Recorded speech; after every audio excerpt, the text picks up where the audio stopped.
What's up, everyone? Welcome back to the channel. Don't mind me, I'm just tired and I'm cold. It's like 8:15 in the morning on Tuesday. I slept like garbage last night. Only slept maybe 3 hours. But the grind don't stop. Here I am. I got a review I gotta do, so why not? I'm just do it. Welcome to my review of Bad Blood 2003.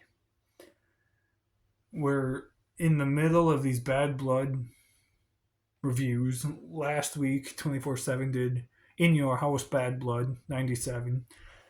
Here I am now with Bad Blood 2003. So, without further ado, I'm tired and I'm cold, but let's do this. Got the pen and the clipboard. So, here we go. Bad Blood 2003 happened on June 15th, 2003 at the Compaq Center in Houston, Texas. 10,000 people in attendance. We opened the show with the Dudley Boys versus Rodney Mack and Chris Nowinski. Who in the world remembers Rodney Mack and Christopher Nowinski? I do. This match was Rodney Mack, I will say, was a good talent, good wrestler. He just didn't have any chemistry with anyone he fought. And so that's why things didn't really work out too well with him in the WWE. I think he still does some form of wrestling on the indies every now and then. I could be wrong on that. My brain isn't functioning properly right now, but I'm pretty sure he still does something on the indies. But yeah, this match was okay. Teddy Long, I forgot that he was a manager at this time. I knew he was a manager like in WCW way back in the day. And then he became a referee, but then I thought he went from referee straight to being a general manager. I forgot he was a regular manager around this time before he became general manager. And he managed Chris Nowinski and Rodney Mack. Chris Nowinski, too. Was this after his concussion or before? I'm not sure, but I know it was around this time. But um, yeah, not a whole lot went on in this match. It wasn't a great match. It was short too. It was only like 7 minutes, but they did the Devon get the tables thing. Devon um was going to get a table, but Teddy Long distracted Devon. Chris Nowinski then came in, attacked Bubba Ray Dudley, pinned him. 1, 2, 3, match over. Rodney Mack, Chris Nowinski win the match. I gave it 2 stars. Like, it was short. It was fine. It wasn't a horrible match, but definitely could have been better with the talent involved. I think it definitely could have been for sure. Up next, maybe the worst match on the show, Test versus Scott Steiner. And the winner gets Stacy Keibler as their manager. And yes, this is the infamous show where Scott Steiner has that botch jumping off the apron. It's a gif and a meme all over the internet nowadays. Scott Steiner jumping off the apron. I think you can see it on the DVD, a copy, but I watched this on Peacock and they edited it and switched the camera angle so now it's on the other side and you don't see the botch. So that's kind of stupid, but I'm pretty sure I don't have the DVD copy of this, but I'm almost positive on the DVD copy, you see the botch. I could be wrong, but yeah, this match sucked. I didn't write very many notes. I just basically what I just said about the botch and with the winner becoming or the winner getting Stacy Keibler as their manager. That's basically all I wrote down. I also wrote I'm bored because I was bored. um, Scott Steiner won. I gave it 1 star. Don't mind me. I got a haircut yesterday and I'm still itchy. But yeah, 1 star. Not that great. Up next, we have the Intercontinental Championship match where Christian defends the title against Booker T. First title match on the show, and it's actually a pretty decent match. The first and one of the only actual like good matches on the show. Um, so Christian won a battle royal, I believe, on Raw to become the Intercontinental Champion, and he eliminated Booker T, and that's kind of where this storyline and this match started. Um, Christian as a singles guy has always been, aside from what he's doing now in AEW, for the most part, has always been a pretty good heel. Because at this time, 2003 IC champ, I loved him. Great heel. 2011 World Heavyweight champ, feuding with Randy Orton. Great heel. Amazing heel. Christian, when given the chance, can do some amazing things. And that's why I always feel like he's always been underrated, because when they split him and Edge up, Edge was the, the bigger name and had clearly more success than Christian. But that's because they never gave Christian a chance. I mean, yeah, he won the IC title a few times. He won the world title. He won the ECW title. But like, they never actually gave him a chance to be a big main event star like Edge was. And I feel like if they gave him that chance, he could have been really, really good. But yeah, this match was actually kind of cool. Had some cool spots. Like at one moment, Christian was hung over the top rope, and a Booker T was standing on an apron, and he did the scissors kick on the apron. I thought that was really cool. Just seeing that, because Booker doesn't usually do that. Um, what did I write here?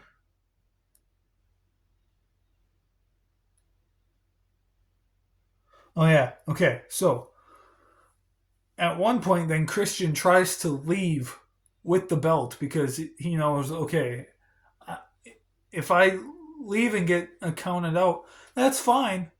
I lose the match, but I get to keep my belt. I get to keep my title.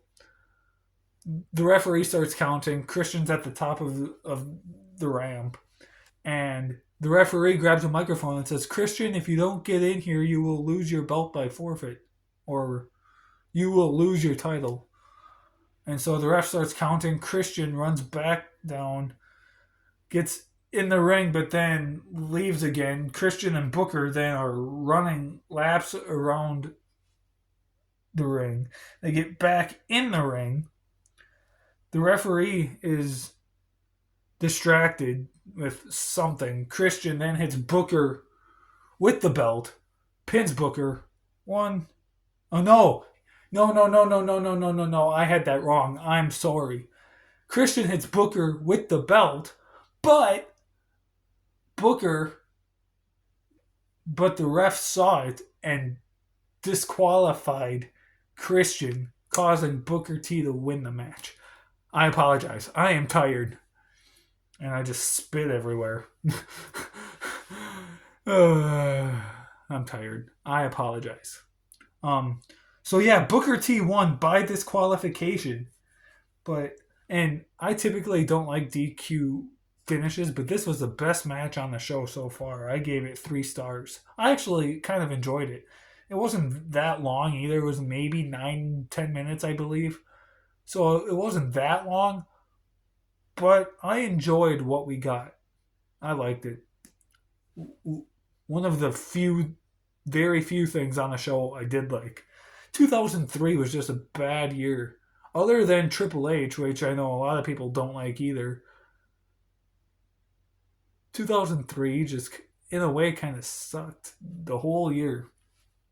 Bruce Pritchard, a couple weeks ago on YouTube, they released a podcast with Bruce Pritchard talking about this show, about Bad Blood. I I sadly didn't get the chance to watch it. I was planning on it, but I was falling behind, and I'm filming this Tuesday morning, and I know the reviews are typically posted on Mondays. So I didn't get the chance to watch it, but I definitely planned on it, about this pay per view, to hear what he had to say, but it didn't happen. Moving on, the World Tag Team Title match: RVD and Kane versus La Resistance, a team that I was never the biggest fan of. Um, RVD and Kane were like teasing breaking up because there'd be times where, like in the build up, RVD would have a match. He'd be wondering where Kane was to make the save. Kane just wasn't there. And yeah, they were teasing breaking up a couple times, and they just weren't getting along. And I feel like RVD and Kane as a team was actually a pretty good team together. Not, I wouldn't say one of the best teams of all time, but still a pretty good team, still enjoyable, did some cool stuff. Um, but yeah, I didn't write very many notes about this match either because I was just kind of bored. I mean, I love RVD and I love Kane, but I was never the biggest fan of La, La Resistance and what's their names? Rene Dupree and the other guy. Sylvain Grenier. I've never been the biggest fan of them as a team.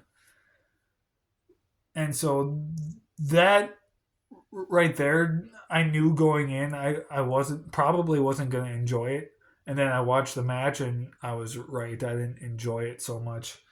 I mean, it wasn't bad. I gave it 2 stars. La Resistance won. So, yeah. I didn't write very many notes on the match. I just know that it wasn't a great match. And I do remember at one time RVD flew over the top rope and accidentally landed on Kane instead of whichever one of the others was out there. RVD landed on Kane. So I know that. But anyway, moving on to Chris Jericho versus Goldberg. This was shortly after Goldberg debuted in WWE. I think this was only his second pay per view match, I believe. I could be wrong. But I'm pretty sure this match was supposed to happen at some point in WCW, but then it didn't for whatever reason. I don't remember exactly, but I thought I remember hearing Jericho on a podcast or in an interview or something mentioning that it was supposed to happen in WCW and never did. But happens here, and Goldberg, I can't remember where I said it, but I'm pretty sure I said it on the channel. Goldberg can't do long matches. This match was 10 minutes, and that was too long. I mean, it's still not a horrible match. Goldberg had worse matches. Saudi Arabia against Undertaker. But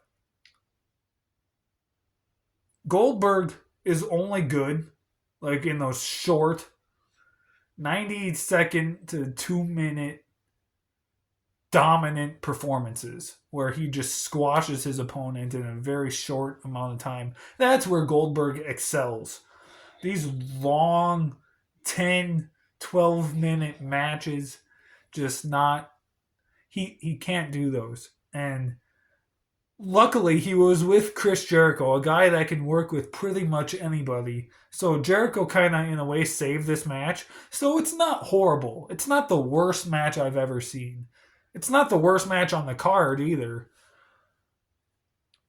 But, like, there was a point where Chris Jericho was going for the lion salt, and he landed on Goldberg's head, and it looked like it hurt. And it probably did hurt. I am tired, guys. I apologize. This review probably isn't going to be good. I totally apologize. Um, Goldberg tried to spear Chris Jericho through the barricade. I thought that was kind of interesting. Chris Jericho moved and Goldberg went through. Um, in the end, though, Goldberg hit, I think, like 3 spears on Jericho or something throughout the match. Hits a jackhammer. 1, 2, 3. Goldberg picks up the victory. I gave it 2.5 stars. It's not a bad match. I've seen worse. Not great either. A couple of cool, fun spots.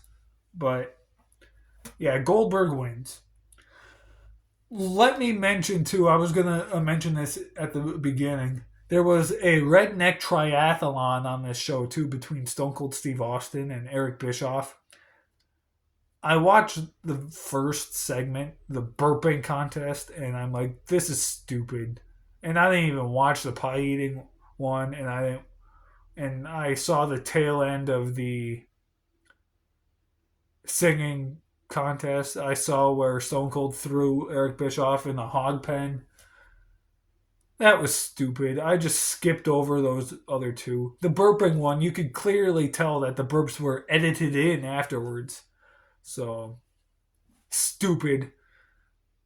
Stupid enough to the point where I didn't watch it. That's how stupid it was.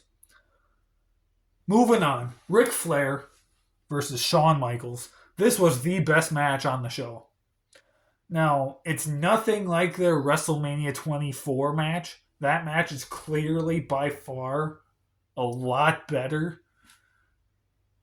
But I didn't hate this one. This match, it's the best match on the show, which is saying something because you've got a Hell in a Cell match in the main event, and those are typically pretty good, but we'll talk about that when we get there. Yeah, Shawn Michaels and Ric Flair. Again, another match I didn't write very many notes for. I just was kind of just paying attention to the match. But yeah, I didn't even know this match even happened once before Mania 24. I thought Mania 24 was the only time these two guys ever fought each other. Turns out I was wrong. But yeah, at one point they're just fighting each other and everything, and then at one point Randy Orton comes out to help Flair, and there's a chair, there's a table. Like, I thought this was just a normal one-on-one match, so how was Shawn Michaels able to put Ric Flair through a table and not get disqualified? I was confused by that. But um um Ric Flair is in the corner. Shawn is behind him. The referee's behind Shawn. Flair goes for a low blow. He swings up his knee, takes out Shawn, but takes out the ref too. Since the referee is out, here comes Randy Orton, hits Shawn Michaels smack dab right in the head with a chair, leaves the ring. Randy Orton pins Shawn Michaels, picks up the victory. Flair wins. I gave it 3 stars. It was pretty good. I actually kind of liked this match quite a bit. Best match on the show. Moving on to the main event for the World Heavyweight Championship. Triple H versus Kevin Nash inside Hell in a Cell. Now, I had seen this cell match before. I had seen this pay per view before, but it's been probably like 13, 14 years, honestly. I am not kidding.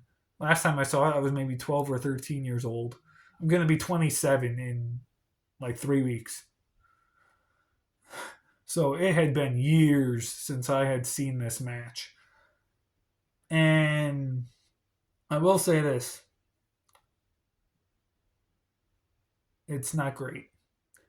There's a few cool spots in the match, but not enough to make it a great match, if that makes sense. Like, it's not a bad match. Like, I'll tell you now, I gave it 2.5 stars. So it's not a horrible cell match. They've had worse Hell in a Cell matches. But it's just not a great match in general. Again, some cool spots, a lot of weapons. There was a chair, the steel steps, a toolbox, a hammer, a screwdriver, a barbed wire 2x4, a wooden crate, a sledgehammer. I think I forgot to mention Mick Foley was a special guest referee for this match. He got some cool hardcore stuff in. We saw Mr. Sacco. Just some cool stuff, but not enough to make this a great match. And this was around the time where Kevin Nash. So when Kevin Nash was Diesel, and even when he was in WCW, he was great. People loved him. And then WCW ends, NWO returns to WWE at No Way Out 2002, which go watch my review of that. And then not long after that, No Way Out, Kevin Nash tears his quad, needs surgery. When he comes back from his torn quad, which wasn't long before this, Backlash maybe, or was it the Raw after Mania? I forget. It wasn't that long before this though. His mobility at this time, he just couldn't move as well as he used to back in the day. He couldn't work as well as he could back in the day. Like 2003 Kevin Nash, like after NWO around this time, just was not good.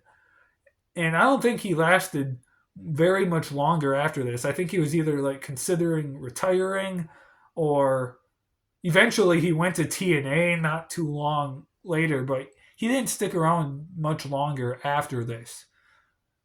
And so that explains why this match wasn't all that good. But yeah, some cool stuff. At the end of the day, Triple H hits a pedigree on Kevin Nash. Mick Foley was taken out beforehand, but comes in. Triple H picks up the victory, retains the title, because, I mean, it's 2003 Triple H, and he won everything at that time. So, yeah. I gave it 2.5 stars. Again, not a great match, but not the worst cell match ever either. It had its moments, but not enough good stuff to make it a great match. But, guys, that was it. That was my review of Bad Blood 2003. Hope you guys enjoyed it. Once again, I apologize for the hoodie and the mess ups I did here. I'm tired. It's probably almost 9 o'clock in the morning now. I don't have a working clock in this room. There's one up there, but the battery's died. I gotta change it. But, so yeah, I apologize. I will make sure that my next review in 2 weeks is much better. I slept like garbage last night, and so I'm tired. And my brain isn't functioning properly. I haven't had my caffeine yet. But anyway, that's about it. Thank you so much for watching. Next week, 24/7 is back. We're sticking on the Bad Blood train for 2 more weeks yet. Next week, 24/7 will be back with Bad Blood 2004, which is the following year after this. So, yeah, that seems fun. All right. So, thanks so much for watching. Stay tuned for more. I'll see you soon.